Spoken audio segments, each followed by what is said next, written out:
The rattlesnake's warning came half a second too late, its coiled body already striking toward the young woman's boot as she stepped over the rock outcropping near Abilene, Kansas, on a blistering August afternoon in 1873. Yates Northwood had been mending fence posts along the edge of his property when he heard the distinctive rattle. His body moved before his mind fully registered the danger, his hand whipping the lasso from his belt with practiced precision. The rope caught the snake mid-strike, yanking it sideways just as its fangs would have pierced through leather and flesh. The woman stumbled backward with a startled cry, landing hard on the dusty ground as Yates brought his boot down on the snake's head, ending the threat permanently. "You hurt." His voice came out rougher than he intended, his heart still hammering from the close call. He extended a calloused hand toward her, noting the way her chest heaved with shocked breaths. The woman looked up at him with wide eyes the color of creek water in springtime. Her dark hair had come loose from its pins, falling in waves around a face smudged with trail dust. She took his hand, and he pulled her to her feet with ease despite her evident shakiness. "I think so," she managed, brushing dirt from her traveling dress. "I mean, no, I'm not hurt, thanks to you."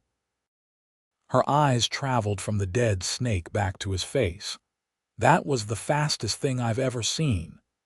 Yates released her hand quickly, stepping back to a respectable distance. He wasn't accustomed to being so close to women, particularly ones as pretty as this stranger. "You're not from around here?" "No, sir. My name is Molly Eaton. I just arrived on the morning train from St. Louis." She attempted to smooth her hair, then gave up with a small laugh that sounded more nervous than amused. "This is quite the welcome to Kansas. Yates Northwood." He touched the brim of his hat, his eyes already scanning the surrounding terrain. "This isn't safe country for walking alone, Miss Eaton. Snakes are just one concern. I wasn't planning to walk far. My trunk came loose from the wagon taking me to my aunt's place, and some of my belongings scattered. I was just trying to retrieve them." She gestured toward a carpet bag lying open on the ground nearby, its contents strewn across the rocky soil. Yates moved to help gather her things without being asked. Books, mostly, along with carefully folded clothing, and a wooden frame containing a tintype photograph. He handed each item to her carefully, trying not to seem like he was prying, though he couldn't help noticing the titles. Shakespeare, Whitman, some novels he didn't recognize. His own reading consisted mainly of cattle reports and the occasional newspaper when he made it to town. "Your wagon just left you here." The idea bothered him more than it should. What kind of hired driver would abandon a woman in the middle of nowhere? There was a misunderstanding about the fare. "He thought I hadn't paid enough. I thought the price we agreed on was fair." He drove off in a temper before I could argue further. Molly secured the last of her belongings in the bag, her jaw set in a way that suggested she was fighting embarrassment. "I was planning to walk into town and hire someone else. That's 5 miles on foot in this heat." Yates looked toward the sun, already climbing toward its peak. "You'd be lucky to make it without collapsing, begging your pardon for being direct. I don't have many other options." "You do now." He walked toward his horse, a sturdy bay gelding waiting patiently in the shade of a cottonwood. "I'll take you into town or to your aunt's place, whichever you prefer." Molly hesitated, and he understood. Accepting help from a stranger was its own kind of risk, especially for a woman traveling alone, but the alternative was worse, and they both knew it. "I appreciate that, Mr. Northwood. My aunt lives just outside of town. Martha Eaton, if you know her." Yates felt something shift in his chest. He did know Martha Eaton, a kind widow who ran a small dress shop on Main Street and owned a modest house with a garden everyone admired. She'd mentioned a few weeks back that her niece would be coming to live with her, to help with the business and perhaps find better prospects than what St. Louis offered. He'd half listened at the time, focused on purchasing thread for mending his shirts. "I know Martha. Good woman." He secured Molly's bag to his saddle and mounted, then reached down to help her up. She accepted his hand again, and he pulled her up behind him with an ease that came from years of ranch work. "Hold on. The path gets rough in places." Her arms circled his waist hesitantly at first, then tighter as the horse began to move. Yates tried not to think about how long it had been since he'd been this close to another person. Years, probably. Since before the war, before he'd come back to find his father dead and the ranch falling into disrepair, before he'd thrown himself into work so consuming he rarely thought about anything else. "That was remarkable, what you did with the rope," Molly said after they'd ridden in silence for a few minutes. "Have you been ranching long?" "All my life, more or less. My father raised cattle and I took over when he passed." The words came out flat, the way they always did when he spoke of his father. There wasn't pain anymore, just emptiness where something should have been. "I'm sorry for your loss. It was years ago now.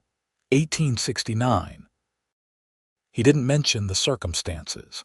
How his father had worked himself into an early grave trying to rebuild after losing nearly everything during the war years. How Yates had returned from serving with the Union Army to find a ghost of a man who barely recognized his own son. How he'd spent the last 4 years doing exactly what his father had done, working dawn to dusk, rarely speaking to anyone, existing rather than living. Still, loss doesn't fade just because time passes. Something in her voice made him think she spoke from experience. "You lost someone." "My parents, 2 years ago, yellow fever. That's why I'm coming to live with Aunt Martha. There wasn't anything left for me in St. Louis except memories and debts. I'm sorry." The words felt inadequate, but he meant them. They rode on, the Kansas prairie stretching endlessly around them, golden grass rippling in waves beneath the relentless sun. Yates found himself unusually aware of everything, the weight of her arms around him, the faint scent of lavender that clung to her despite the trail dust, the way she shifted slightly to see around his shoulder at the landscape passing by. "It's beautiful here," she said. "Different from the city, but beautiful. So much sky." Yates looked up, seeing the vast blue expanse as if for the first time. "I suppose it is. You get used to it." "I hope I never do. Getting used to beautiful things seems like a terrible waste." He had no answer for that, so he urged his horse faster. Martha's house appeared in the distance, a white clapboard structure with green shutters and that famous garden exploding with color even in the August heat. As they approached, Martha herself emerged onto the porch, shading her eyes against the sun. "Molly, oh thank heavens, when that dreadful man came through town saying you refused to pay him, I knew something was wrong." Martha hurried down the steps, her plump face creased with worry. "Mr. Northwood, I'm so grateful you found her. Actually, he saved my life." Molly slid down from the horse with Yates's assistance, then quickly explained about the rattlesnake. Martha pressed a hand to her chest. "Lord have mercy, Yates, I don't know how to thank you properly." "No thanks needed, madam. Just glad I was nearby." He handed down Molly's bag, his eyes meeting hers briefly. Something passed between them, an acknowledgement of something neither could name. "At least stay for lunch," Martha insisted. "It's the least I can do, and I've got a pot of stew that could feed half of Kansas." Yates started to refuse, as he always did when people offered hospitality. His life didn't have room for social visits or friendly meals. But then Molly smiled at him, a real smile that reached her eyes and made her whole face transform, and he heard himself saying, "That's kind of you, madam. I'd appreciate it." Martha's kitchen smelled like home, though Yates couldn't quite remember what home had felt like. Bread baking, stew simmering, fresh coffee brewing. She sat them at her table and bustled about, serving generous portions and chattering about town news while Molly cleaned up and changed into a fresh dress. When Molly returned, her hair properly pinned and her face washed, Yates found himself staring until he caught himself and focused intently on his stew. "So you'll be helping your aunt with the dress shop?" He directed the question at his bowl as much as at Molly. "That's the plan. I did similar work in St. Louis, so I know my way around a needle and thread, though I suspect the fashion demands will be rather different here."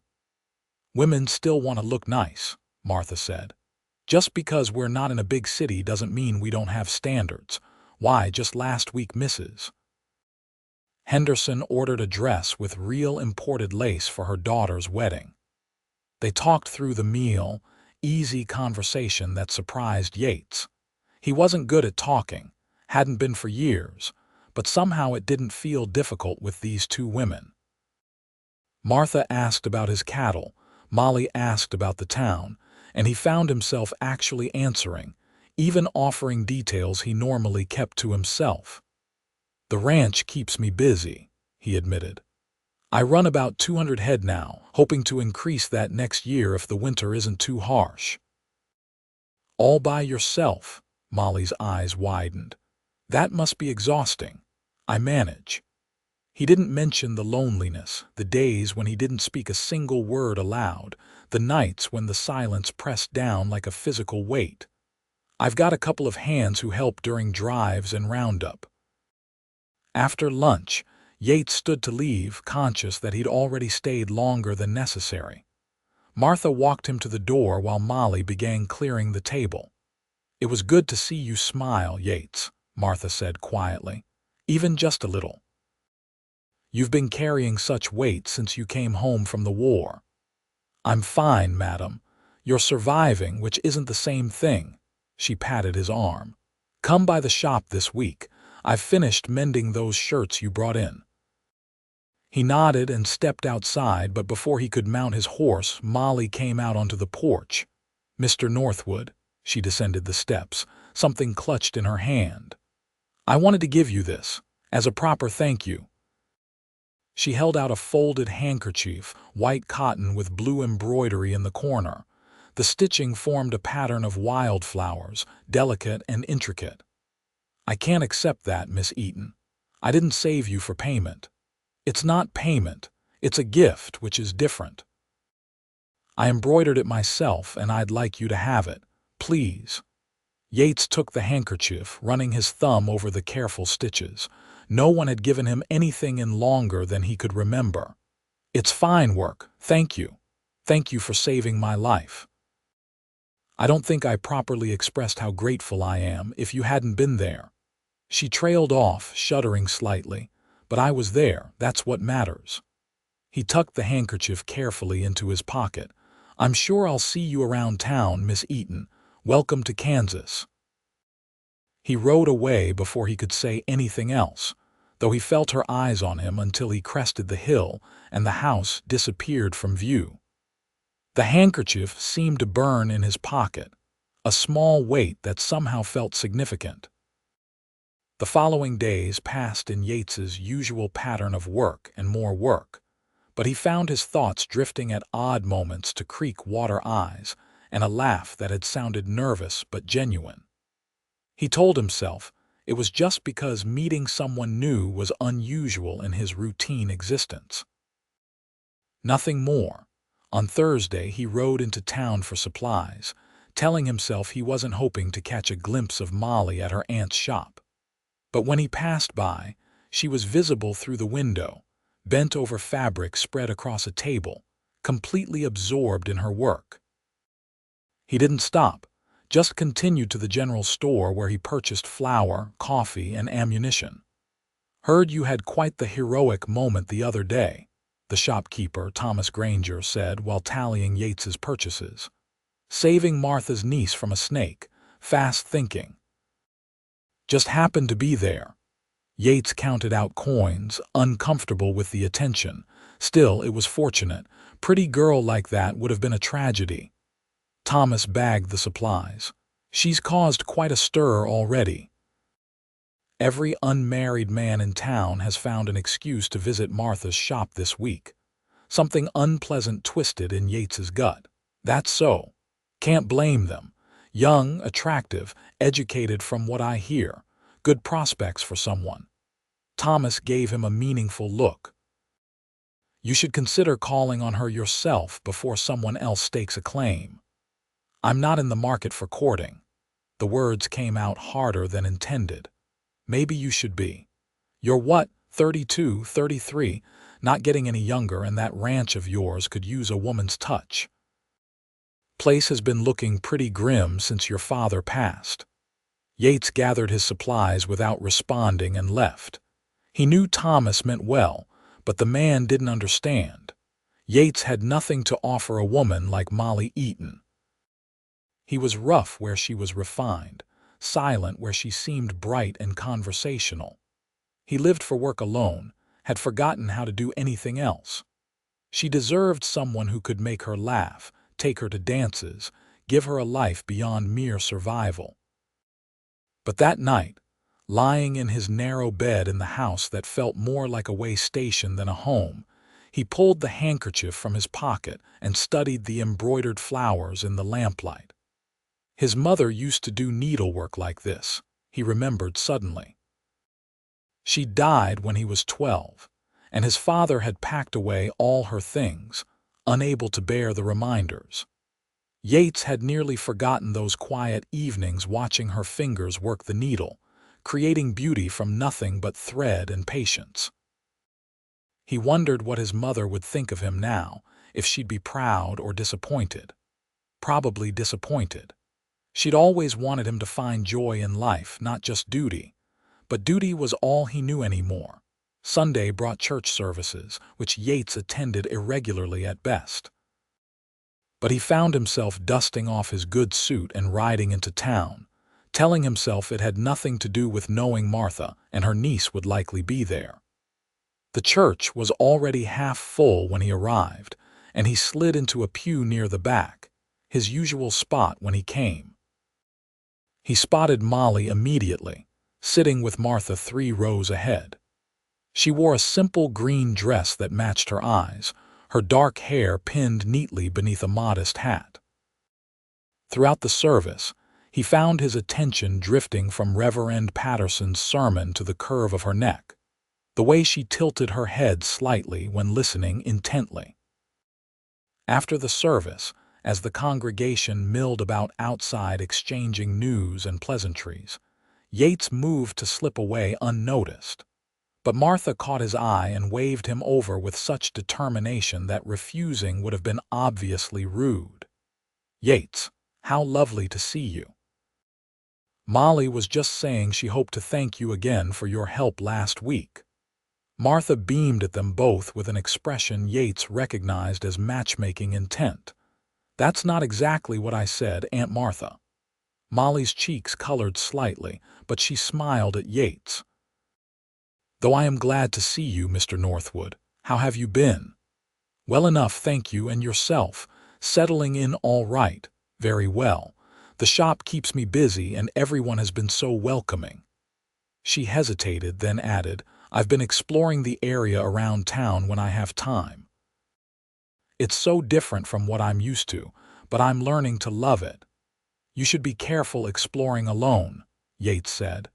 "Between snakes and other dangers, it's not always safe." "Perhaps you could show her some of the safer areas," Martha suggested with all the subtlety of a bull in a china shop.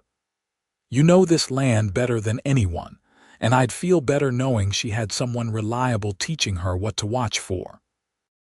"Aunt Martha, I'm sure Mr. Northwood is far too busy." Molly's mortification was obvious, and Yates felt a surge of sympathy. He knew exactly what Martha was doing, and it wasn't fair to either of them. But looking at Molly's embarrassed face, he found himself saying, "I've got some time this afternoon if you'd like. I could show you the creek that runs through Martha's property and east toward my land. It's safe enough, and there are some good spots for walking." Molly's expression shifted from embarrassment to surprise to something that might have been pleasure. "I wouldn't want to impose on your Sunday. No imposition. I've got nothing pressing today." It was true, though normally he would have found work anyway. He always did. They made arrangements for him to return in an hour, giving Molly time to change into clothes more suitable for walking. Martha looked enormously pleased with herself, and several townspeople watched the exchange with open interest. Yates tried to ignore the attention, but he could already hear the gossip starting. Yates Northwood, the hermit rancher, spending time with a woman. That would fuel talk for weeks. When he returned to Martha's house, Molly was waiting in a simple cotton dress, practical boots, and a wide-brimmed hat to shade her face. She carried a small basket over one arm.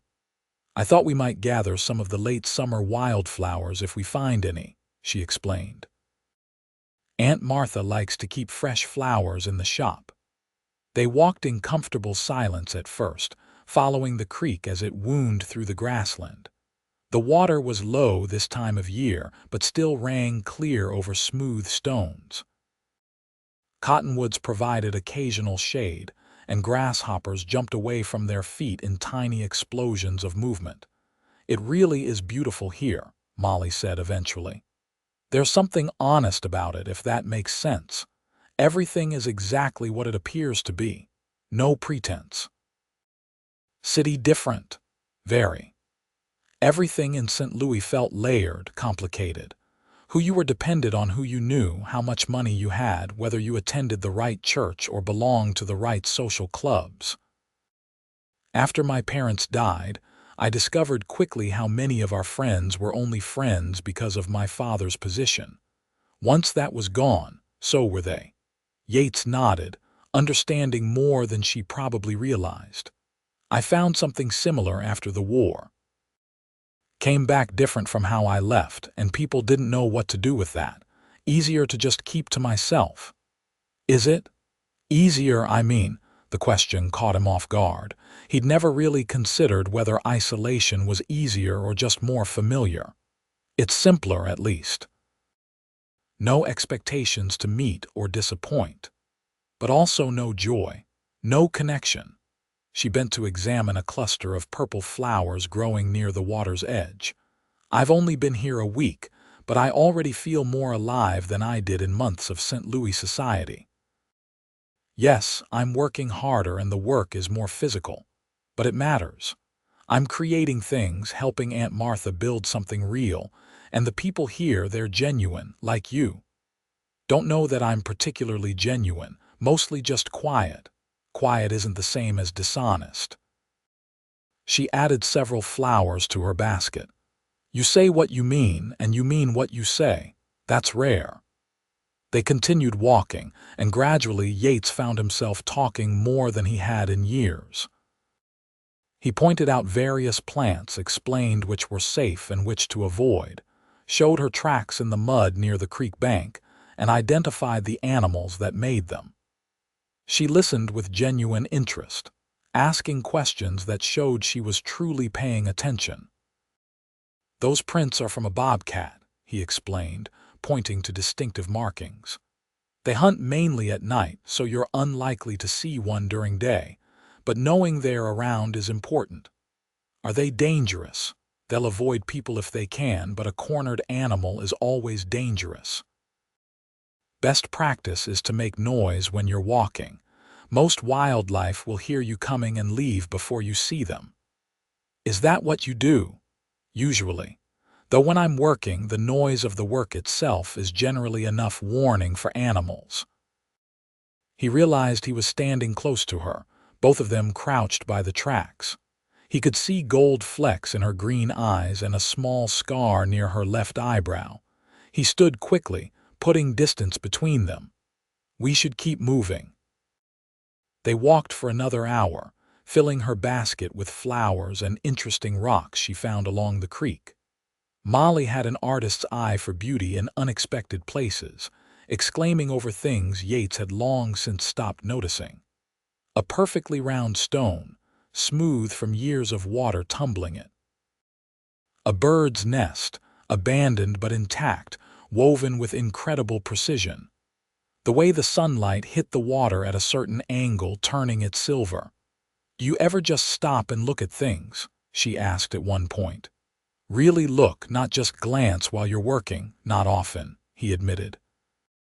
"You should try it sometime. There's so much to see if you slow down enough to notice." On the walk back, they talked about other things. She told him about her parents, her father who'd been a banker before the fever took him, her mother who'd played piano and hosted elaborate dinner parties. The life they'd had, solid and comfortable, and how quickly it crumbled when they died. "The debt surprised me most," she said quietly. "Father always seemed so successful, but apparently he'd been borrowing to maintain appearances. Once he was gone, creditors appeared from everywhere. We lost the house, most of the furniture, even Mother's piano. I kept what I could carry and sold the rest to pay what was owed. That must have been hard." It was, but also clarifying. You learn quickly what really matters when everything else is stripped away. She looked at him. "I imagine you understand something about that, coming back from the war to find things changed. Father was barely holding on when I got back. The ranch had gone downhill. He'd let things slide. Spent the next 6 months watching him fade, and then he was gone. Everything after has been trying to rebuild what was lost. And you've done it alone all this time. Seemed necessary. But was it necessary, I mean? Or did it just feel safer than letting anyone help?" No one had ever asked him that, and he didn't have a good answer. They'd reached Martha's house, and Molly paused at the gate, looking at him with an expression he couldn't quite read. "Thank you for this afternoon," she said. "I learned a lot, and I enjoyed the company very much." "Me too." The words came out more honestly than he'd intended. "Maybe we could do it again sometime. There are other areas I could show you, places that are safe for exploring." Her smile transformed her face.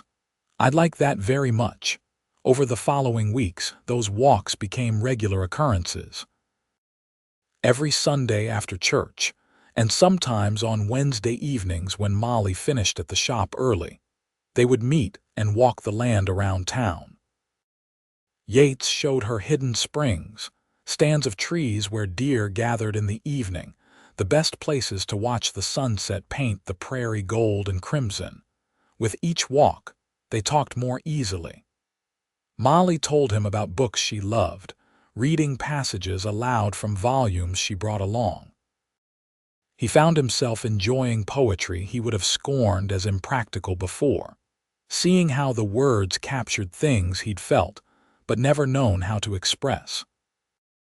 She asked about his work, and he explained the rhythms of ranch life, the constant cycle of caring for animals, maintaining fences and buildings, preparing for each season's challenges. "It sounds lonely," she observed one evening as they sat by the creek watching the water flow past. "All that work and no one to share it with. You get used to it. Do you, though? Or do you just get better at pretending it doesn't matter?" She had a way of asking questions that cut straight to truths he'd been avoiding. He picked up a stone and threw it into the water, watching ripples spread outward. "What else would I do? I can't abandon the ranch, it's all I have. And that life isn't suited for sharing." "Why not?" "Because it's hard and dirty and boring. Up before dawn, working until dark, day after day. Nothing glamorous or exciting about it. What woman would want that?" Molly was quiet for a moment.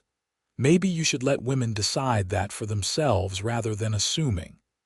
He looked at her, sitting there with her skirts spread around her and the evening light catching in her hair. Beautiful and educated and capable of so much more than a ranch wife's existence.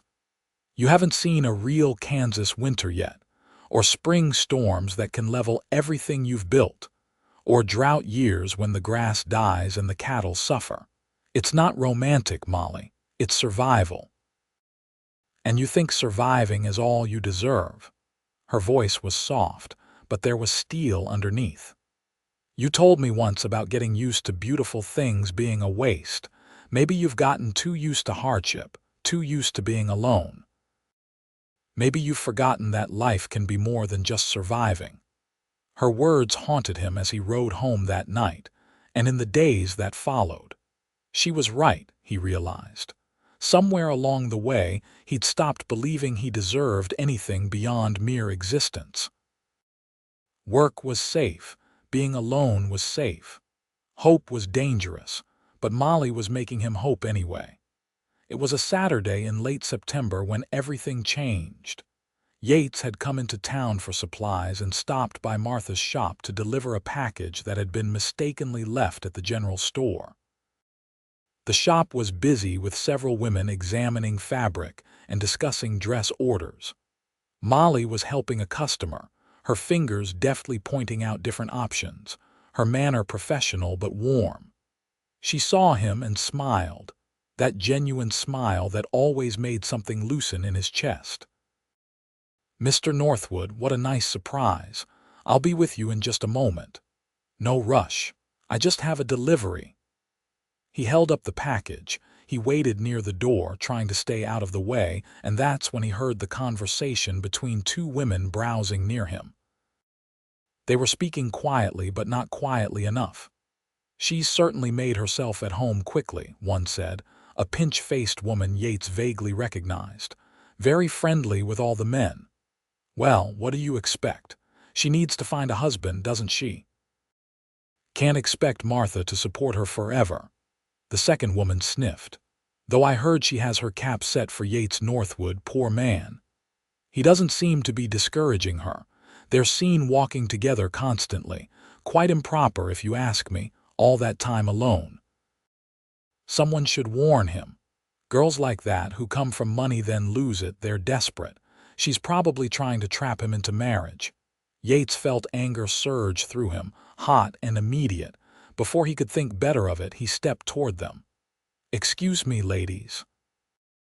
Both women jumped, clearly not realizing he'd been close enough to hear. Their faces flushed with embarrassment and, in the pinch-faced woman's case, defiance. "I couldn't help overhearing your conversation," Yates said, keeping his voice level with effort. "And I feel obliged to correct your impressions. Miss Eaton has been nothing but proper in all our interactions. She's a kind, intelligent woman helping her aunt with an honest business. Any time we spend together is because I seek out her company, not the other way around. If gossip is going to spread, let it at least be truthful." The pinch-faced woman lifted her chin. "Well, I never." "Maybe you should," Yates replied. "Never gossip, that is, makes for a kinder town." He turned away and found Molly standing frozen near the counter, her face pale. She'd clearly heard everything. Martha stood beside her, her expression furious. "Mrs. Henderson, Mrs. Cooper, I think you should leave," Martha said coldly. "We don't need your business today or any day if this is how you conduct yourselves." The two women hurried out, their faces burning. The other customers made their excuses and left as well, though with more sympathy in their expressions. Soon the shop was empty except for Yates, Molly, and Martha. "I'm sorry you had to hear that," Yates said. "People like that are everywhere," Molly finished. "I knew there would be talk. There always is when a woman is unmarried and spends time with a man. I should have been more careful, more conscious of appearances." She looked miserable. "I've damaged your reputation as well as my own." "My reputation was damaged long before you arrived," Yates said. "Hermit rancher, remember. And I don't give a damn what those women think. But you should. You have to live in this town, do business here, if people think." She trailed off, wrapping her arms around herself. "Maybe we shouldn't continue our walks, for both our sakes." Something cold settled in Yates's stomach. The thought of not seeing Molly, not having those walks to look forward to, not hearing her voice or her laughter. It was suddenly unbearable. In the past weeks, she'd become essential to him in ways he was only beginning to understand. Or, he heard himself say, we could give them something real to talk about. Both women stared at him. He forged ahead before he could lose his nerve. Miss Eaton, I'm not good with words, and I'm certainly not good with pretty speeches. But these past weeks with you have been the best I can remember in longer than I can say. You make me want to be more than I am, do more than just survive. I know I don't have much to offer beyond a working ranch and a man who's forgotten how to do much besides work. But if you'd consider it, I'd be honored if you'd let me court you properly, with everyone's full knowledge and approval. Molly's eyes went wide. Yates, you don't have to do this because of gossip. I'm not. I'm doing it because the thought of not seeing you anymore makes me realize how much you've come to mean to me. I should have said something sooner. I was just afraid. Of what? That you'd realize you could do better. That you'd see I have nothing worth offering. She crossed the distance between them in 3 quick steps and took his hands in hers. You have everything worth offering. You're kind and honest and strong. You see the world clearly but without cruelty. You've survived things that would have broken other men. And you've shown me more beauty in this prairie land than I knew existed. If you think I could do better than that, you haven't been paying attention. So, is that a yes? His heart was hammering so hard he could hear it in his ears. That's absolutely a yes. She was smiling now, tears glistening in her eyes. I'd be honored to let you court me, Yates Northwood. Martha made a sound that was half laugh, half sob. Oh, thank heavens! I've been hoping you two would sort yourselves out. Now come here, both of you, and let me hug you. She pulled them both into an embrace that was warm and smothering and exactly what the moment needed. When she released them, she was dabbing at her eyes with her apron. This calls for celebration, Martha declared. Close up the shop, Molly. We're having a proper Sunday supper, and Yates, you'll stay and we'll discuss how this courtship is going to proceed properly. The courtship, once official, changed things in ways both obvious and subtle. Yates still came for their walks, but now he also attended church regularly and sat with Molly and Martha. He took Molly to the town's autumn harvest dance, suffering through his own clumsy attempts at dancing because seeing her laugh made it worthwhile. He brought her small gifts, wildflowers or interesting stones he found on his land, nothing expensive but chosen with care. In return, she mended his shirts with more skill than he'd known possible, brought him sandwiches when he worked late on town errands, and listened when he talked about the ranch with an interest that seemed genuine rather than polite. The gossips had little to complain about since everything was conducted in full view. Some people seemed disappointed by how proper and boring their courtship was, but Yates didn't care. Every moment with Molly felt like waking up from a long sleep. Tell me about the war, she said one October evening as they walked through fallen leaves along the creek. If you want to. You've mentioned it but never really talked about it. He was quiet for a long time, gathering thoughts he usually kept buried. It was nothing like I expected. I enlisted thinking it would be clear, right versus wrong, north versus south. But war is just confusion and fear and trying to survive. I saw men die for causes they didn't understand. I killed men who were probably just as scared as I was. And when it ended, I came home to find my father barely alive and the ranch falling apart. Sometimes I wonder if I survived just to watch everything else die slowly. But you didn't let it die. You rebuilt. I rebuilt the ranch. Not sure I rebuilt myself. She took his hand and they walked in silence for a while. Maybe you're still rebuilding. Maybe we both are. But at least we can do it together now. That winter was hard, as Kansas winters often were. Snow came early and stayed late, and there were weeks when Yates couldn't make it to town. But Molly wrote him letters, which Martha's neighbor's son delivered when the roads were passable. Her letters were full of small details about her days, observations about the town, questions about the ranch, but they were also full of warmth that kept him going through the coldest nights. He wrote back, awkward letters that felt inadequate compared to her eloquence. But she saved everyone, she told him later. Kept them in a box tied with ribbon when spring finally came, melting snow into mud and coaxing green shoots from the hard ground. Yates made plans. He rode into Abilene and spent money he'd been carefully saving, purchasing something he hoped was right. Then he cleaned his small house until it shone, made repairs he'd been putting off, and painted the kitchen the color of fresh cream. On a Sunday in late April, after church and Sunday dinner with Martha, he asked Molly to take a special walk with him. She agreed, curious about his nervous energy.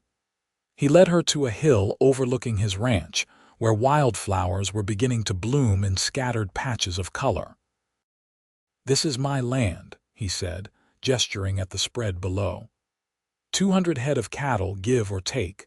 That's my house, the one I grew up in. The barn needs some work and the whole place could use a woman's touch. It's not fancy and the life is hard. But it's honest work and the land is beautiful when you take time to notice. He turned to face her, pulling a small box from his pocket. "Molly Eaton, I'm not a man who knows how to say pretty things. But I know that before I met you, I was just surviving, going through motions. You've taught me how to live again, how to see beauty, how to hope. I love you more than I knew I could love anything. Would you marry me and help me build a real home here?" He opened the box, revealing a simple gold band with a small diamond. Not extravagant, but saved for carefully and chosen with love. Molly's hands went to her mouth, tears spilling down her cheeks. "Yates, yes, yes, absolutely yes. I love you so much."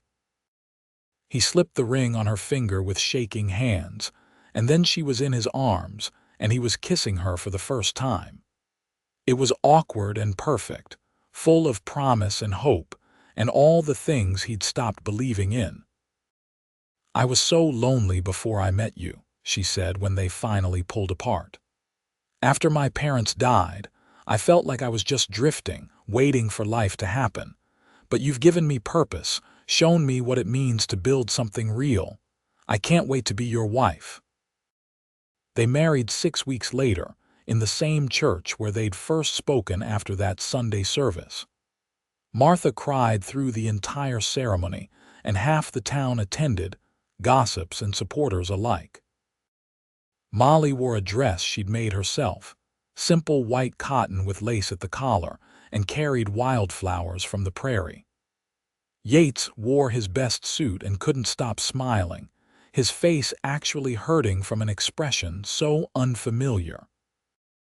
Reverend Patterson's words about love and commitment and building a life together seemed more meaningful than any sermon Yates had heard.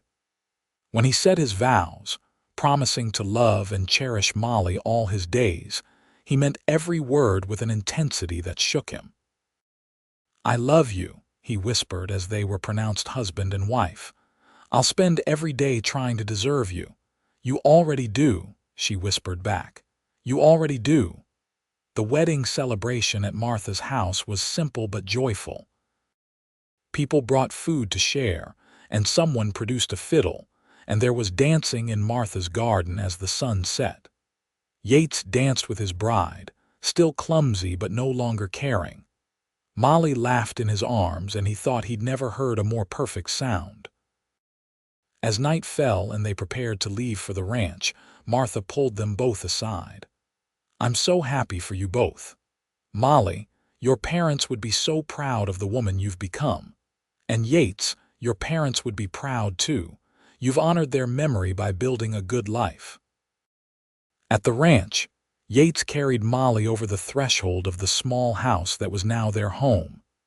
He'd cleaned and prepared, filled vases with wildflowers, made sure everything was as welcoming as he could manage. But looking around with Molly's eyes, he saw how sparse it was, how much it needed.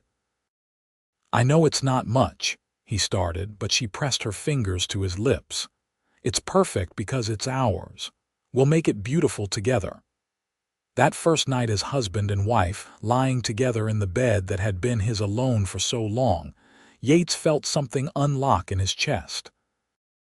The isolation he'd wrapped around himself like armor finally fell away completely.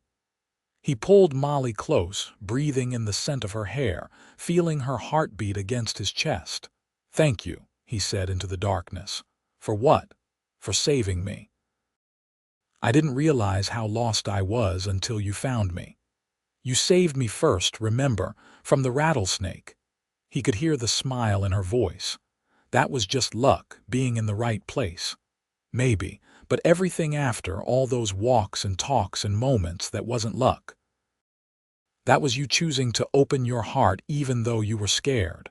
That was brave, Yates. You're the bravest man I know. He kissed her then, slow and tender, and they talked quietly until sleep claimed them both. For the first time in years, Yates slept deeply and without nightmares, his wife safe in his arms. Life as a married couple settled into rhythms that were both new and comfortable. Molly transformed the house, adding curtains she sewed, cushions for the hard chairs, braided rugs on the bare floors. She painted the bedroom a soft blue and planted a kitchen garden outside the back door. The house that had been merely functional became a home. She helped with the ranch work too, in ways that surprised him. She learned to care for the chickens they acquired, gathered eggs each morning, and started churning her own butter. She helped with the calving in spring, staying up through long nights when difficult births required extra hands. She was stronger than she looked, both physically and in spirit. In turn, Yates made efforts to be more than just a rancher. He read the books Molly loved, discussing them with her in the evenings. He took time away from work to walk with her, to notice the beauty she constantly pointed out. He learned to laugh again, something he'd almost forgotten how to do. Her joy was infectious, her humor gentle but constant. "You're different than when we first met," she observed one summer evening as they sat on the porch watching fireflies blink in the dusk. She was mending a shirt in her lap, and he was whittling a piece of wood into a simple toy, practicing for someday. "Different how?" "Lighter. Like you're not carrying quite so much weight. You smile now, you laugh. You play games with the dogs. Sometimes I catch you singing while you work." "Do I?" He hadn't noticed, but she was probably right. The darkness that had settled over him during the war and after his father's death had gradually lifted. Life felt like more than mere survival now. "You do, and I love it. I love seeing you happy." "That's all you," he said. "You brought the light back." Their first Christmas together, Molly decorated the house with pine boughs and ribbons, filling it with scents and colors he'd forgotten a home could have. She baked cookies and pies, invited Martha and a few neighbors for dinner. The house rang with voices and laughter, warmth that had nothing to do with the fire in the hearth. "This is how Christmas should be," Martha said, looking around with satisfaction. "Full of life and love. Your mother would be so pleased, Yates. She always wanted this house to be full of happiness." Yates looked at Molly, helping serve pie to their guests, her face flushed from the warm kitchen and her eyes bright. "It finally is," he said. "Finally." In their second year of marriage, Molly began feeling ill in the mornings. At first she thought it was something she ate, but when the sickness continued for weeks, Martha took her aside with knowing eyes. "Child, I think you might be expecting." Molly's hands went to her stomach, her eyes widening. Oh my, do you really think so? All the signs are there." "We should have the doctor confirm, but I'd wager my shop on it." The doctor did confirm it, and when Molly told Yates that evening, he sat down hard on the porch steps, overcome. "You're sure?" His voice came out rough with emotion. "The doctor says the baby should come in late October, early November." She sat beside him, taking his hand. "Are you happy?" Happy doesn't cover it. Terrified, amazed, grateful, all of it at once. He pulled her close. "A baby, our baby. I know you'll be a wonderful father. Look how gentle you are with the animals, how patient. Our child will be so lucky." Yates wasn't sure he believed that, but he wanted to. He spent the following months preparing, building a cradle from wood he'd been saving, fixing up the small room off their bedroom to be a nursery. Molly sewed tiny clothes, blankets, and quilts, her fingers always busy with preparations. Martha was beside herself with excitement, knitting booties and caps, offering advice Molly sometimes took and sometimes gently ignored. The whole town seemed invested in the pregnancy, women stopping Molly on the street to offer congratulations and wisdom. As Molly's belly grew, Yates found himself overwhelmed with protectiveness. He wouldn't let her do heavy work, insisted she rest more, worried constantly about her and the baby's health. She tolerated his hovering with amusement and occasional exasperation. "Yates, I'm pregnant, not made of glass," she said one afternoon when he'd refused to let her carry in firewood. "Women have been doing this since the beginning of time." "Not my woman carrying my baby," he said stubbornly. "Let me take care of you, please." Her expression softened. "All right, but you have to let me do some things. I'll go crazy if I just sit around." They compromised, with Molly doing lighter tasks and Yates hiring a local boy to help with some of the heavier ranch work. The expense worried him, but Molly's and the baby's safety mattered more than anything. The baby came on a cold November night during an early snow. The labor was long and difficult, with Martha and the doctor both in attendance. Yates paced outside the bedroom, forbidden from entering, listening to Molly's cries with his heart in his throat. He'd faced battle without this kind of fear. Every sound from the room made him want to break down the door. Finally, as dawn broke pale and gray, he heard a new sound. A baby's cry, thin and wavering but strong. The door opened, and Martha emerged with tears on her face. "You have a son," she said. "A beautiful, healthy boy. And Molly is tired but well." Yates pushed past her into the room. Molly lay in the bed, sweaty and exhausted but smiling. In her arms, wrapped in a blue blanket, was the tiniest human Yates had ever seen. Dark hair, red face, fists waving in apparent outrage at the cold world he'd just entered. "Come meet your son," Molly said softly. Yates approached on shaking legs and carefully took the bundle she offered. The baby was so light, so fragile.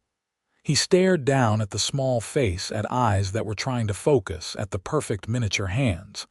"He's beautiful," Yates managed. "He's perfect. What should we name him?" Molly asked. They discussed names but never decided. Now, holding his son, Yates thought of his father who'd struggled but loved him. "William," he said. "After my father, William Northwood, but we'll call him Will." "Will," Molly repeated, smiling. "I love it. Welcome to the world, Will." Fatherhood transformed Yates in ways he couldn't have predicted. The baby needed constant care, and he threw himself into learning how to help. He changed diapers, walked the floor during colicky nights, sang lullabies in his rough voice that somehow soothed the crying infant. He marveled constantly at the miracle of this small person they'd created. Molly recovered slowly from the difficult birth, and Yates took over many household tasks without complaint. He cooked simple meals, kept the house clean, and tended both his wife and son with dedication that would have amazed anyone who'd known him before Molly entered his life. "You're going to spoil me," Molly said one afternoon, watching him rock Will while also somehow managing to stir soup on the stove. Good, you deserve to be spoiled. He looked down at Will, now sleeping peacefully. You gave me everything. Let me give you this.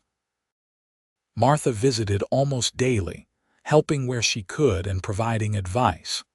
She adored her great-nephew and would hold him for hours, telling him stories about his mother as a little girl, about his grandparents on both sides.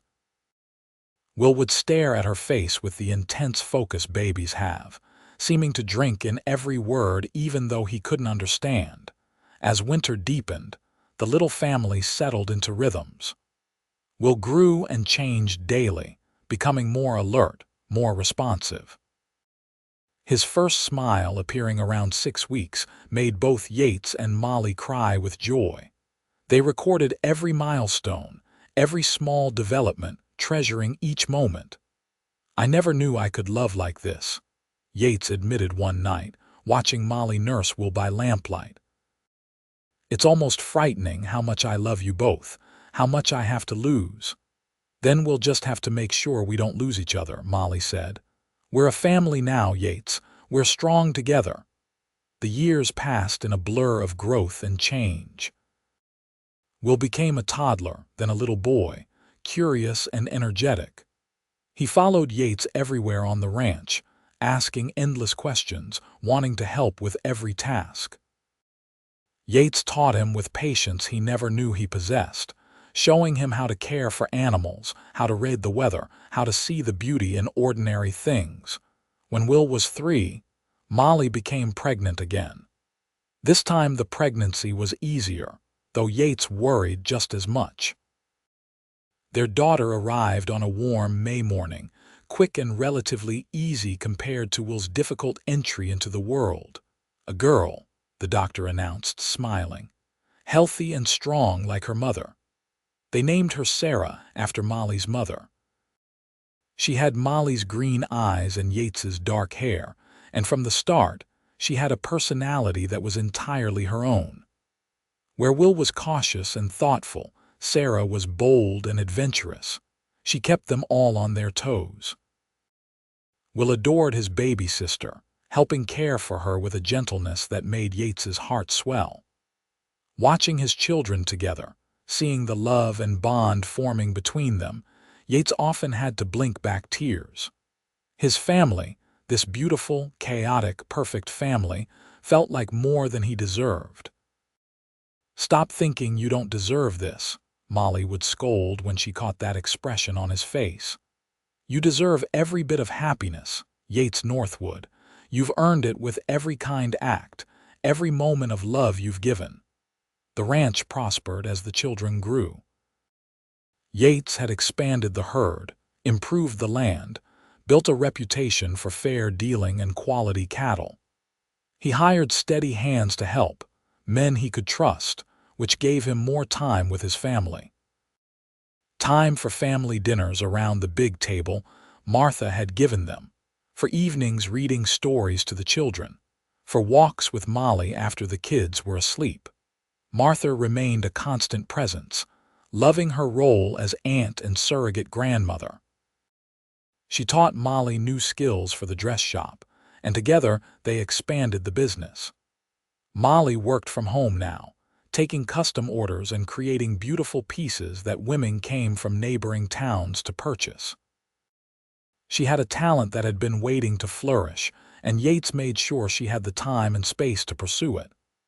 "I'm proud of you," he told her one evening, examining a dress she'd just completed.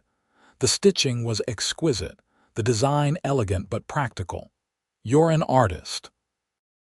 "I'm a seamstress who got lucky," she replied, but he could see his praise pleased her. "You're an artist," he repeated firmly, "and a wonderful mother and the best wife a man could ask for. I'm the one who got lucky." She kissed him then, a lingering kiss that reminded him they were more than just parents and partners. They were still the young people who'd fallen in love walking by the creek, still discovering each other, still growing together. When Will was 7 and Sarah 4, Yates took the family on a trip to visit Molly's childhood home in St. Louis. She'd talked about wanting the children to see the city, to understand that part of their heritage. Yates had resisted at first, uncomfortable with the idea of cities and crowds, but eventually agreed. The trip was an adventure. Will and Sarah had never seen buildings more than 2 stories high, never experienced the noise and chaos of city streets. They stared at everything with wide eyes, holding tight to their parents' hands. Molly showed them where she'd grown up, pointing out landmarks and sharing stories. But by the 3rd day, both children were asking when they could go home. The city was interesting, but it wasn't theirs. They missed the ranch, the open sky, the familiar rhythms of their life. They're prairie children, Molly said, watching Will and Sarah play in the small hotel courtyard, clearly frustrated by the confined space. Just like their parents. "Is that all right with you?" Yates asked. "No regrets about the life you left, none at all. That life was never really mine. I was just playing a part in someone else's story. But the ranch, our family, that's my real life. That's where I belong." They returned to Kansas with relief, and the children ran through the house and yard with joy, greeting the dogs and the horses like old friends. That night, tucked into his own bed with Molly beside him and his children sleeping down the hall, Yates felt a contentment so complete it almost hurt. The years continued their steady march. Will grew tall and strong, taking on more ranch responsibilities. He had his father's quiet strength and his mother's kindness, though he was more outgoing than Yates had ever been. Sarah became a whirlwind of energy and opinions, keeping everyone entertained and occasionally exasperated. She had a gift with animals and could gentle even the most skittish horse. When Yates turned 45, Molly organized a surprise party. The house and yard filled with friends and neighbors, people whose lives had intersected with theirs over the years. Looking around at the gathered crowd, Yates was struck by how much his life had changed. The isolated, bitter man had been replaced by someone who had a community, a family, a purpose beyond mere survival. "Speech," someone called, and others took up the cry. Yates stood reluctantly, uncomfortable with attention. But looking at Molly's encouraging smile, he found words. "I'm not good at speeches," he started, and everyone laughed. "But I want to say thank you. 20 years ago, I was barely alive, just going through motions.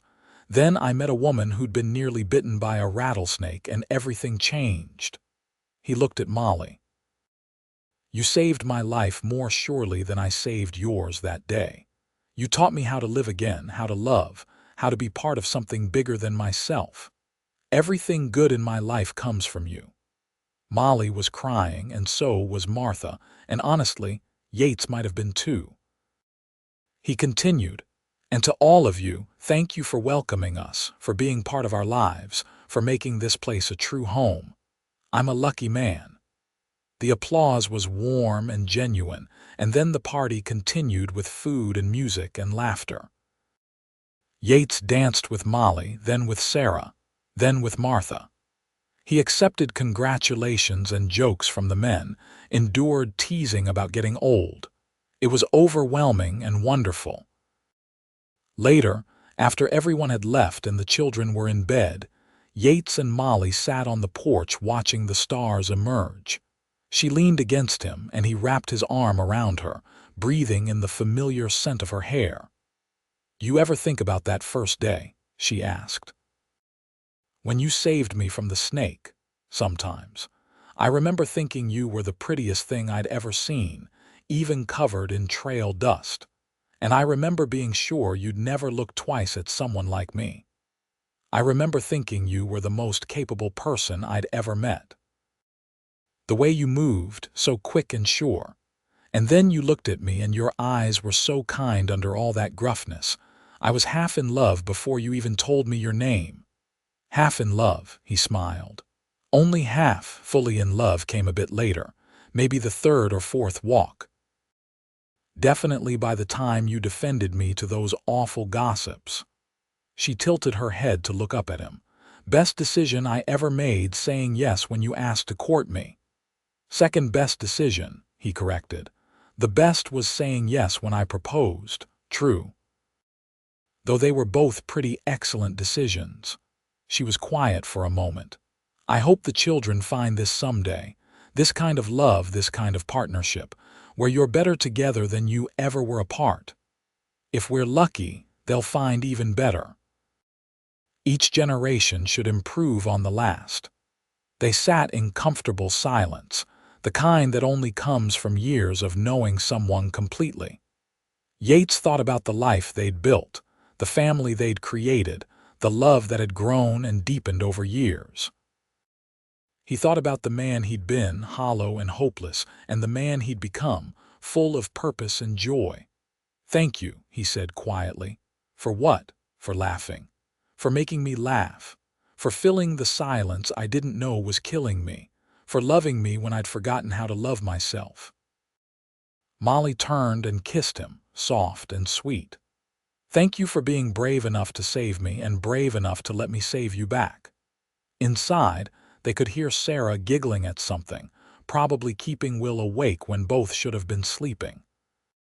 Yates should probably go tell them to settle down, but he didn't move. These moments were precious, fleeting. His children would grow and have families of their own. He and Molly would grow older, their dark hair graying, their steps slowing. But this, the core of what they'd built, this would remain. "I love you," he said. "Every day I love you more than the day before. I love you too. Always have, always will." They stayed on the porch until late, talking and dreaming, planning and remembering. The Kansas night wrapped around them, vast and beautiful, full of stars and possibilities. Somewhere in the distance, a coyote called and another answered. The eternal voice of the prairie, wild and free. Yates thought about that rattlesnake all those years ago, the split second that had changed everything. Pure chance, being in the right place at the right moment. Or maybe not chance at all. Maybe fate, destiny, whatever force moves the world toward the things that need to happen. He'd saved Molly from a rattlesnake bite that probably would have killed her. But she'd saved him from something worse, a slow death of the spirit, a life without meaning or connection. She'd brought laughter when he'd forgotten how to smile, love when he'd thought himself incapable of feeling, joy when he'd believed he deserved only duty and solitude. Together, they'd built something real and lasting. A family, a home, a life full of all the things that truly mattered. Not wealth or status or grand adventures, but the simple, profound beauty of loving and being loved, of growing old with someone who knew you completely and chose you anyway. The screen door creaked open and Will appeared, his hair sticking up in all directions. "Sarah won't stop talking about the party. Can you tell her to sleep?" Yates stood with a laugh. "Come on, I'll settle you both down." He followed his son inside, Molly right behind him. They tucked the children in properly, listening to Sarah's excited chatter about the games they'd played and Will's more measured observations about the various people who'd attended. By the time both children finally drifted off, it was nearly midnight. "Longest day," Molly said as they finally climbed into their own bed. "Best day," Yates corrected. He pulled her close and she curled against him, fitting perfectly as she always had. Within minutes, her breathing deepened into sleep. Yates lay awake a bit longer, listening to the sounds of his house. His wife breathing beside him, his children rustling in their rooms, the old boards creaking as they cooled from the day's heat. The dogs barking once at some night sound, then settling. All the small symphonies of a full life. He remembered the silence that had once defined his existence. The empty house, the lonely meals, the years stretching ahead with nothing but work and more work. He'd thought that was all he deserved, all he was capable of. Thank God he'd been wrong. Thank God for rattlesnakes, and split-second reactions and brave women who saw past gruff exteriors to the man beneath. Thank God for second chances, and love that heals and the courage to hope. He closed his eyes and let sleep claim him. His last thought a prayer of gratitude for the beautiful, ordinary miracle of his life. The years that followed brought the inevitable changes that time delivers. Will grew into a young man, eventually courting and marrying a sweet girl from a neighboring ranch. They built a house on the far edge of Yates and Molly's land, starting their own family while still being part of the larger whole. Will proved to be an excellent rancher, taking over more responsibilities as Yates's body began to slow. Sarah, true to her independent spirit, announced at 17 that she wanted to become a veterinarian. It was an unusual ambition for a woman in the 1890s, but Yates and Molly supported her dream. She left for college back east, writing long letters home about her studies and adventures.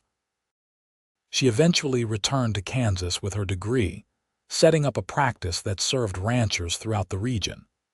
She married late, at 30, to a man who'd been pursuing her for years, and finally won her over with his patience and respect for her work.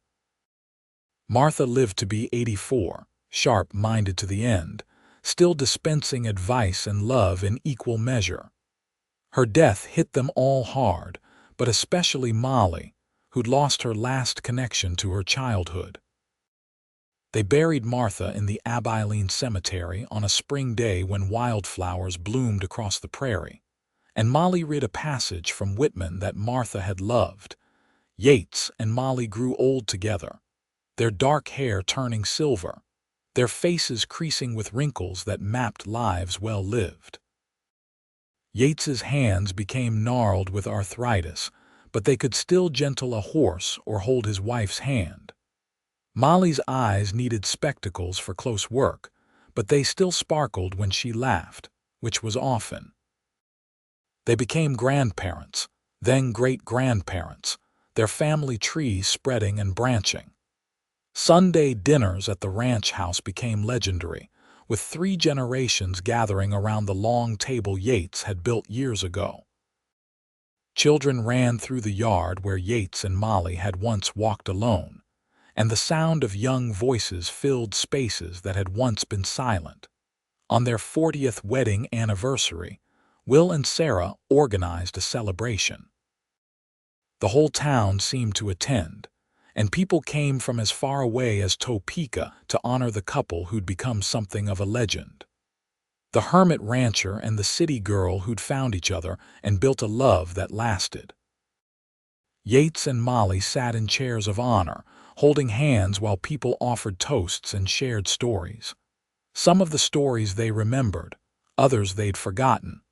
But all of them were testament to the life they'd built, the people they'd touched, the love they'd shared freely. "You two are an inspiration," Reverend Patterson's son, who'd taken over his father's church, said.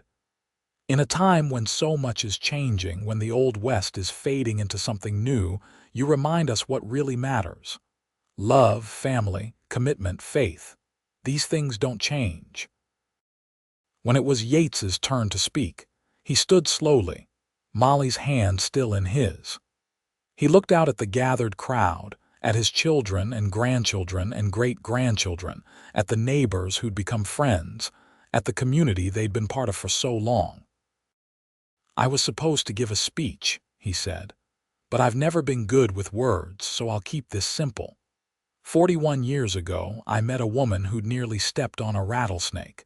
I did what anyone would have done and kept her from getting bit. I thought that was the end of it, just one of those things that happen and you forget."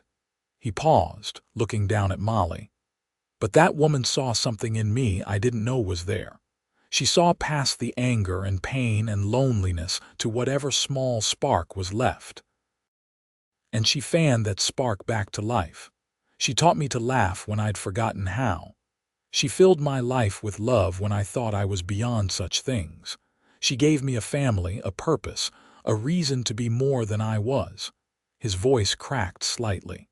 People call me lucky, and they're right. I'm the luckiest man who ever lived. Not because I succeeded at ranching or built this place up, but because Molly Eaton said yes when I asked to court her, and yes again when I asked her to marry me, and has kept saying yes every day since. Everything good in my life flows from her. Molly was crying openly now, and so were half the people present. Yates sat back down, suddenly exhausted but content. Molly stood then, surprising everyone. I'm going to say something too, because Yates won't say it himself. He talks about what I gave him, but he forgets what he gave me. He gave me a home when I had none, a family when I'd lost mine, a place to belong when I was adrift. He showed me strength without cruelty, conviction without rigidity, love without conditions. She looked at their children and grandchildren. This is what I want you to know. Love isn't just a feeling, though feelings matter. Love is a choice you make every day. It's deciding to be patient when you're frustrated, kind when you're tired, forgiving when you're hurt. It's showing up day after day, year after year, and choosing each other over and over. That's what your grandfather and I have done, and it's made all the difference. The celebration continued late into the night, but eventually everyone went home, and it was just Yates and Molly again. They sat on the porch, their traditional spot, watching stars emerge in the darkening sky. 41 years, Molly mused. Seems like forever and no time at all. Best 41 years of my life. He squeezed her hand gently, mindful of her arthritis. Only thing I'd change is I'd want 41 more. We'll get what time we get. The important thing is we've used it well. They had used it well, Yates knew. They'd loved deeply, raised good children, built something lasting. The ranch would continue through Will and his children. Sarah was training a younger vet to eventually take over her practice. The life Yates and Molly had built would outlast them, rippling forward through generations. You ever think about that rattlesnake? Molly asked, echoing the question from years before. Every day. Most important snake in history, far as I'm concerned. She laughed, the sound still as beautiful to him as it had been when they were young. It's funny how life works. One moment, one small thing, and everything changes. If you'd been working a different section of fence that day, if I'd walked a different direction looking for my things, if that snake had struck a second sooner or later, all these tiny chances that led to this. Maybe it wasn't chance, Yates said. Maybe some things are meant to be. You believe in fate now, the practical rancher who only trusts what he can see and touch. I believe in us. In this. He gestured at the ranch, the house, the life they'd built. I believe that somehow, against all odds, two lonely people found each other at exactly the right moment. Call it fate, call it God's plan, call it luck. Whatever it was, I'm grateful. They sat in comfortable silence as night deepened around them. The prairie stretched vast and dark, dotted with lights from neighboring ranches. Somewhere a coyote sang, and another answered. The eternal sounds of the land they loved. Yates thought about the young man he'd been. Hard and hollow, certain he had nothing worth offering anyone. He thought about the beautiful woman who'd seen through his defenses to the person he could become. He thought about every moment between then and now, the accumulated days that had become a life. I love you, he said, as he had said countless times before and would say countless times more, God willing. More than words can say. I love you too. Molly leaned her head on his shoulder. Always have, always will. They stayed on the porch until cold drove them inside, until age demanded they seek the warmth of their bed. They moved slowly now, helping each other with buttons and boots, the simple intimacy of long partnership. In bed they lay close, her head on his chest, his arm around her shoulders. It's been a good life, Molly murmured, already half asleep. The best, Yates agreed. He lay awake after she'd drifted off, listening to her breathe, feeling her weight against him. He remembered holding her like this on their wedding night, both of them young and nervous and full of hope. He remembered every important moment of their lives together, stored like treasures in his memory. The life without love or laughter he'd been living before Molly seemed like another person's existence. She hadn't just changed him, she'd transformed him, shown him who he was meant to be. The love they'd built hadn't been easy, relationships never were, but it had been worth every moment of effort.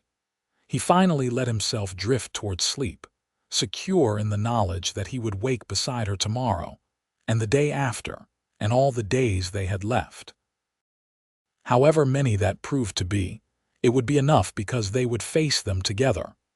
Outside, the Kansas wind whispered through the grass, carrying the scent of earth and growing things. The stars wheeled overhead in their eternal dance, indifferent to human joys and sorrows, but witnessing nonetheless. And in a small ranch house in the heart of the prairie, two people who'd found each other against all odds slept peacefully, surrounded by the life they'd built and the love that made it all worthwhile. Years later, when Yates was 78 and Molly 76, they took one final walk together. It was spring, Molly's favorite season, when the prairie exploded with wildflowers and new life. They moved slowly now, supporting each other, but they made their way to the creek where they'd had their first walk together so many decades ago. The cottonwoods were taller, and the creek ran in a slightly different channel, but the essence of the place remained unchanged. They sat on a fallen log, holding hands, remembering. "We should come here more often," Molly said. "I'd forgotten how peaceful it is. We can come whenever you like. I'll make time." She smiled at him, her face deeply lined but still beautiful to him. "You've been making time for me for 54 years now, never too busy, never too tired. You're a good man, Yates Northwood. You made me good. I was nothing before you. You were never nothing. You just needed someone to remind you of your worth." She squeezed his hand. "Promise me something." "Anything? When I'm gone, and I'll likely go first since women usually do, promise me you won't go back to that lonely place you were before. Stay connected to the family, to the community. Keep living, not just existing." "Molly, don't talk like that. I'm 76 years old, my love. We have to be realistic. I'm not afraid of dying. I've had a beautiful life, but I worry about you. Promise me you'll keep going, keep finding joy. Do it for me." Yates felt tears on his face, the first he'd cried in years. "I promise, but you're not going anywhere for a long time yet." She leaned against him, and they sat together as the sun moved across the sky, as birds sang and insects hummed, and the creek bubbled over stones.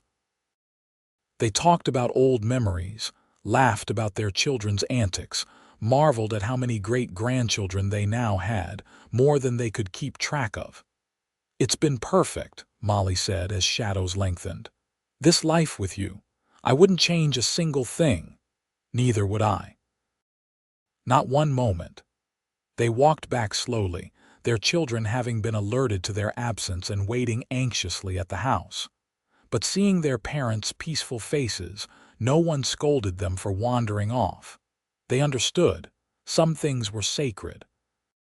That night, Molly died peacefully in her sleep, Yates's hand in hers. Just slipped away between one breath and the next, her face serene. Yates woke at dawn to find her gone, and though he'd known it was coming someday, the pain nearly broke him, but he kept his promise. At the funeral, surrounded by their massive family and half the county, he spoke about the life they'd built and the love that had sustained them. He cried openly, unashamed, and accepted comfort from his children and grandchildren. In the months that followed, he grieved deeply, but not alone. Will and his family checked on him daily. Sarah came and stayed for weeks, making sure he ate and kept the house clean. The grandchildren visited constantly, filling the space with noise and life. Yates discovered that Molly had been right about one thing. She had transformed him so completely that even her death couldn't undo it. He was no longer capable of the isolation he'd once wrapped around himself. He'd learned to love, to connect, to find joy in relationships. Even in grief, he held onto those lessons. He lived 3 more years, staying active and engaged. He bounced great-great-grandchildren on his knee and told them stories about the amazing woman who'd been their great-great-grandmother. He helped Will with the ranch when his body allowed it and accepted help gracefully when it didn't. He went to church every Sunday and sat in the pew he and Molly had shared, feeling her presence beside him. On a warm August day, exactly 82 years after he'd saved Molly from that rattlesnake, Yates died in his sleep, much as she had. He was 81 years old, and he'd lived every year to the fullest. They buried him beside Molly in the Abilene Cemetery under a stone that read, "Yates and Molly Northwood, together in life, together in eternity. Love endures." At the funeral, Will spoke about his parents' love story, about the rattlesnake that had brought them together and the love that had sustained them through 54 years of marriage. He talked about how his father had been a different man before meeting Molly, how she'd saved him from a life without love or laughter, and how his father had spent the rest of his life being grateful for that salvation. "They showed us all what real love looks like," Will said, his voice thick with emotion. "Not the easy romance of storybooks, but the deep committed love that chooses the other person every day. That builds a life together stone by stone, year by year. That endures through hardship and celebrates through joy. That lasts beyond death because it's woven into everything they created together." The family legacy continued, spreading outward through generations. The ranch stayed in the family, worked by Will's descendants who added their own innovations while honoring the foundation Yates and Molly had laid. Sarah's veterinary practice became one of the most respected in Kansas, eventually taken over by her daughter. The dress shop Martha started and Molly had helped expand still operated in Abilene, now run by great-grandchildren who'd inherited Molly's talent with needle and thread. But more than these tangible legacies, Yates and Molly left something more precious, the example of their love. Their children, grandchildren, and great-grandchildren had witnessed a marriage built on respect, partnership, and deep affection. They'd seen how 2 people could transform each other, bringing out the best, supporting through the worst, growing together rather than apart. Family gatherings always included stories about Yates and Molly, about their first meeting and the rattlesnake, about their courtship walks by the creek, about Yates defending Molly from gossips and Molly teaching Yates to laugh again, about their wedding and the building of their home, about the births of their children and the growth of their family, about their final years, still holding hands, still choosing each other. These stories became family mythology, passed down and embellished but always rooted in truth, that love can heal, transform, and endure. That 2 people who choose each other, who work together and build together, can create something that outlasts them. The prairie where they'd walked continued its eternal cycles, grass growing and dying and growing again, seasons turning, wildlife living out their brief existences. The creek still flowed, though its course shifted slightly with each flood. The land endured as it always had and always would.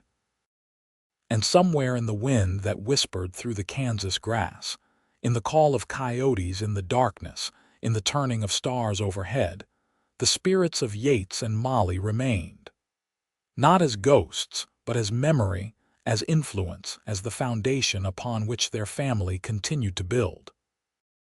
They had saved each other, those 2 lonely souls who'd met by chance and chosen each other by design. He'd saved her from a rattlesnake that might have killed her. She'd saved him from a life without love or laughter, from the slow death of isolation and grief. Together, they'd built something beautiful and lasting, proof that love, real love, can transform everything. And that transformation, that legacy of love, rippled outward through time, touching lives they would never meet, influencing futures they could never imagine. All because one summer day in 1873, a cowboy was in the right place at the right time to save a woman from a snake, and that woman was brave enough to save him right back.